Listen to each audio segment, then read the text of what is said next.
Hello everyone student, solid geometry में chapter number हम 11 कर रहे हैं, दैट इज जनरेटिंग लाइन। और लास्ट लेक्चर में हमने इंट्रोडक्शन दिया था जनरेटिंग लाइंस के बारे में और हमने स्टार्ट किया था हाइपरबोलॉइड ऑफ वन शीट की कुछ प्रॉपर्टीज हमने देखी थी। तो आज हम एक्सरसाइज में चलते हैं और एक्सरसाइज का फर्स्ट क्वेश्चन है, इक्वेशन निकालनी है generating line of hyperboloid. This hyperboloid is given which passes through this point. तो जनरेटिंग लाइन जो कि इस पॉइंट से पास करती है, ऐसी जनरेटिंग लाइन की इक्वेशन बतानी है इस हाइपरबोलॉइड के लिए। ओके, तो पहले हम इक्वेशन मान लेते हैं जो इस पॉइंट से पास करती हो। Let equation of generating line be x + 1 by से direction ratios L m n ले लेते हैं, y - 0 by m, v - 3 by n। ठीक है, ये फर्स्ट इक्वेशन को मैंने नाम दे दिया जो हाइपरबोलॉइड की इक्वेशन है। Second equation, equation of generator. अभी ये कम्प्लीटली हमें नोन नहीं है बिकॉज डायरेक्शन रेशियो क्या है, या डायरेक्शन कोसाइन भी हम बोल सकते हैं। एल एम एन की वैल्यू अभी हमें निकालनी है। Say this is equal to some r, then any point on line 2 कैसे लिखा जाएगा, इज L को R से मल्टीप्लाई करेंगे और 1 को हम राइट हैंड साइड में लेके जाएंगे तो -1 + LR MR 3 + NR। कोई इस लाइन पे रहने वाला कोई पॉइंट इस तरह का दिखेगा हमें। नाउ जनरेटर की हमें इक्वेशन निकालनी है, तो ये इस लाइन पे रहने वाले हर एक पॉइंट हाइपरबोलॉइड के ऊपर भी होंगे। तो ये पॉइंट हमने हाइपरबोला के ऊपर पुट करना है। तो हाइपरबोला की इक्वेशन में y means MR into z की वैल्यू है 3 + NR plus 2 times 3 + NR, x is -1 + LR plus 3 - 1 + LR, y की वैल्यू है MR plus 6 is equal to 0। ठीक है, इस इक्वेशन को सिंप्लीफाई करेंगे। ऑब्वियसली हमें पता है क्वाड्रेटिक बनने वाली है r के अंदर, r² mn plus 2nl plus 3lm plus r times 6l - 2n is equal to 0। देखिए, आपने इन वीडियोस को देखते वक्त अपने साथ में नोटबुक रखनी है और कैलकुलेशन साथ साथ आपने करते जाने हैं, तो आप मुझे कॉपअप कर पाएंगे। ओके, तो ये इक्वेशन आपने सिंप्लीफाई करके देखनी है। ये हमारे पास इक्वेशन आ गई। ठीक है, नाउ हमें पता है ये इक्वेशन आइडेंटिटी होती है। तो एम एन कोफिशिएंट्स जो है r² के r के और कांस्टेंट टर्म होती तो उसके भी कोफिशिएंट को हमने क्या करना है, equal to identical equal to 0 रखना है। 6l - 2n is equal to 0। यहाँ से वैल्यू n की वैल्यू आ गई 3l, ये आपने यहाँ पे रखनी है। तो यहाँ से m की वैल्यू आ जाएगी इसी तरह से और l की वैल्यू। ठीक है, तो l की वैल्यू हमने इक्वेशन में डाल के l की वैल्यू हमारे पास 0 आई। n की वैल्यू है क्योंकि 3l और l की वैल्यू 0, तो n की वैल्यू भी 0 आ गई यहाँ पे। और l की value is equal to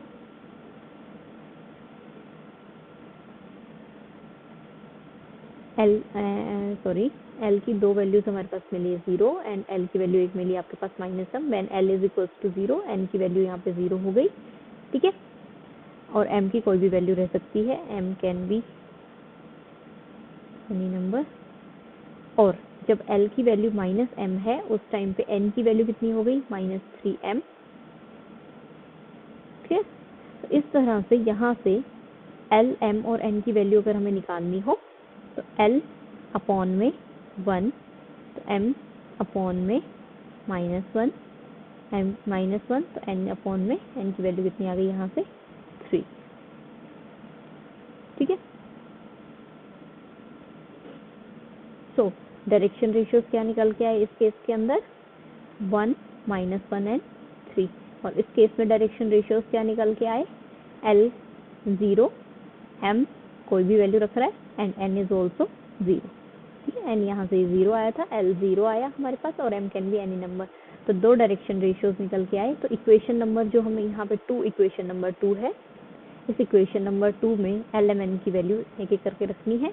generator हमें मिल जाएंगे, जनरेटर्स ऑफ कॉनिकॉइड और hyperboloid 1 are x plus 1 by 0, y minus 0 by m, z minus 3 by 0 and दूसरा जनरेटर x plus 1 by 1, ये y minus 0 by minus 1, z minus 3 upon में 3।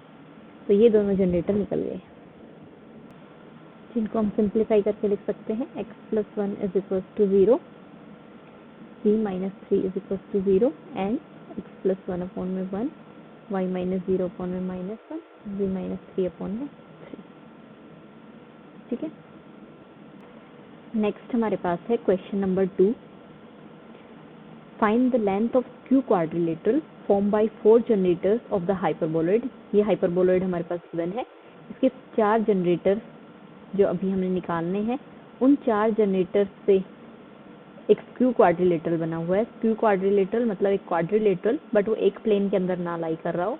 ठीक है, 3D के अंदर जिस तरह से बना हुआ दिखे, that is skew quadrilateral which passes through 2 given points. और जनरेटर ऑब्वियसली जो पास करेंगे उन्हीं 4 जनरेटर से मिलकर क्वाड्रिलेटरल बना हुआ है। तो क्वाड्रिलेटरल की जो 4 साइड्स होंगी उनकी लेंथ हमने बतानी है। ओके, तो उससे पहले जनरेटर निकालने पड़ेंगे हाइपरबोलॉइड के। नाउ जनरेटर हाइपरबोलॉइड के लैम्डा सिस्टम और म्यू सिस्टम हमने देखा था।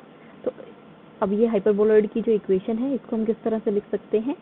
X square by 4 minus z square is equal to 49 minus 5 square, that is x by 2 minus z x by 2 plus c is equals to 7 minus 5, 7 plus 5. Okay, so this is equation number 1. Now lambda system जरूरी नहीं है mention करें आप। x by 2 minus c is equals to lambda times 7 minus 5, then x by 2 plus c is equals to हो जाएगा 1 by lambda times 7 plus 5. Okay, and mu system, तो इससे हमें जनरेटर मिल जाएंगे इनके इंटरसेक्शन से। Now x by 2 minus c is equal to mu times 7 plus 5 and x by 2 plus c is equal to 1 by mu times 7 minus 5। Okay, now these generators passes through the equation number 2, equation number 3. These two passes through these 2 points. Okay, now equation number 2 passes through 10, 5 and 1. 10, 5 and 1 से जब ये पास कर रही है, equation number 2 और 3 दोनों का ही लिख लेते हैं। दोनों इक्वेशन में x की जगह पे 10 रखना है, y की जगह पे 5 एंड z की जगह पे 1 रखना है, देन लैम्डा और म्यू की वैल्यू हमें मिलेगी। क्लियर?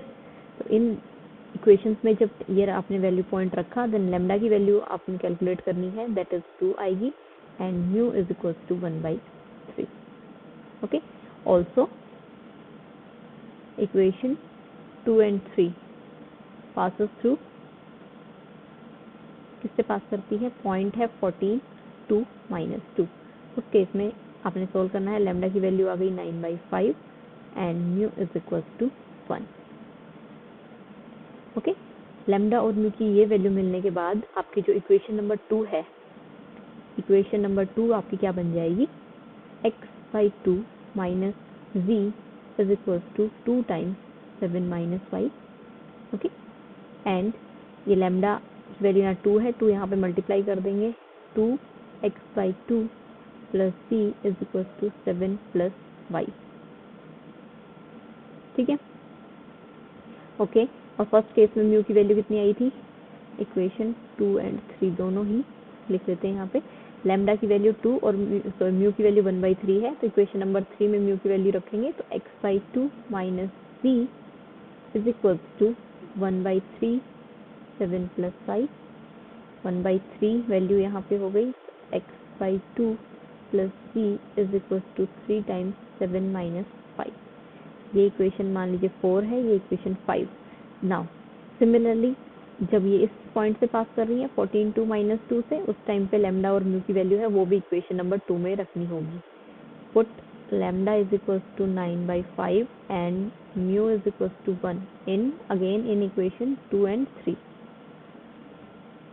उस केस में आपके पास इक्वेशंस क्या बनेंगी, x/2 minus z is equals to 9/5 7 - 5 and x/2 plus c 9/5 था 5/9 7 + 5 इक्वेशन नंबर हो गई आपके पास 6 x/2 minus c is equals to 7 + 5 mu की वैल्यू क्योंकि यहाँ पे 1 हो गई and x/2 plus c is equals to 7 - 5 तो इक्वेशन नंबर हो गई आपके पास 7।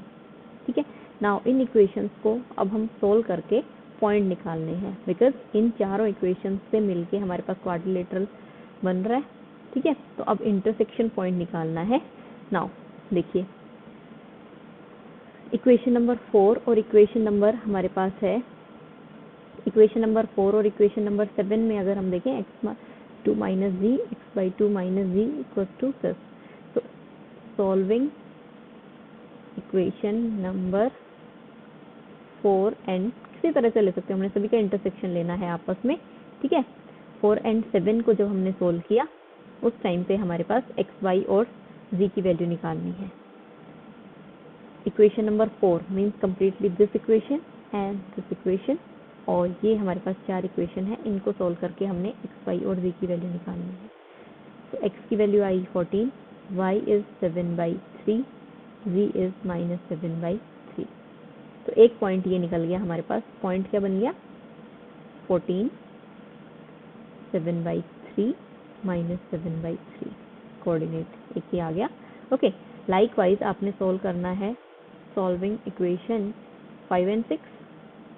5 और 6 को जब एक साथ आपने सोल्व करना है तो मान लीजिए उस टाइम उनका इंटरसेक्शन पॉइंट आ गया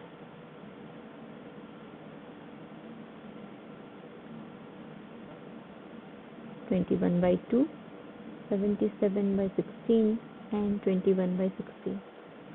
ठीक है, ये इंटरसेक्शन पॉइंट आ गया है इन दोनों लाइंस का।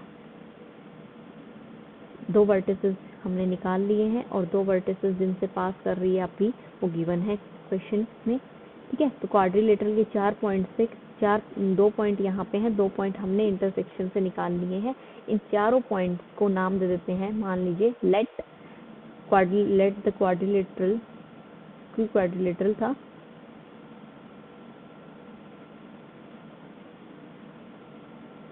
PQRS है, मान लीजिए उसका नाम। देन P पॉइंट रख लिया हमने से 21/2 77/16 एंड 21/16।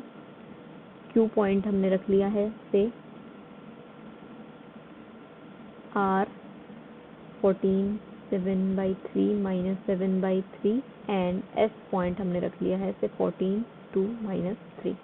ठीक है, देन अभी हमने क्या करना होगा, क्वाड्रिलेटरल की लेंथ निकालनी है। तो लेंथ अगर PQ की लेंथ निकालेंगे तो PQ की लेंथ कितनी आएगी, इक्वल टू आएगा PQ, दो पॉइंट के बीच में लेंथ कैसे निकाली जाती है, डिस्टेंस फॉर्मूला से 21/2 -10 whole square plus 77/16 -5 whole square plus 21/16 -1 whole square.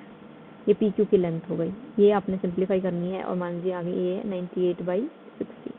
इसी तरह से लेंथ निकालनी है आपने, PQ की हो गई है लेंथ, फिर आपने निकालनी है मान लीजिए QR की, Q और R की लेंथ आपने निकालनी है इसी तरह से 10 - 14 whole square 5 - 7/3 whole square 1 + 7/3 whole square. ठीक है, इसकी आपने कैलकुलेट करना है। इसी तरह से ही लेंथ आपने निकालनी है RS की और आपने लेंथ निकालनी है SP की। ओके, ये लेंथ आपने, ये आ गई 2/3 और ये आपके चेक कर लेना। तो ये इस क्वेश्चन के अंदर क्वाड्रिलेटरल था, उसकी लेंथ निकालनी थी आपने, साइड की लेंथ निकालनी थी। क्वेश्चन नंबर जो 3 है एक्सरसाइज का, वो उसके बारे में मैं सिर्फ हिंट बोलना चाहूँगी कि as an example number 5 of this exercise आप कैसे कर सकते हैं उसको।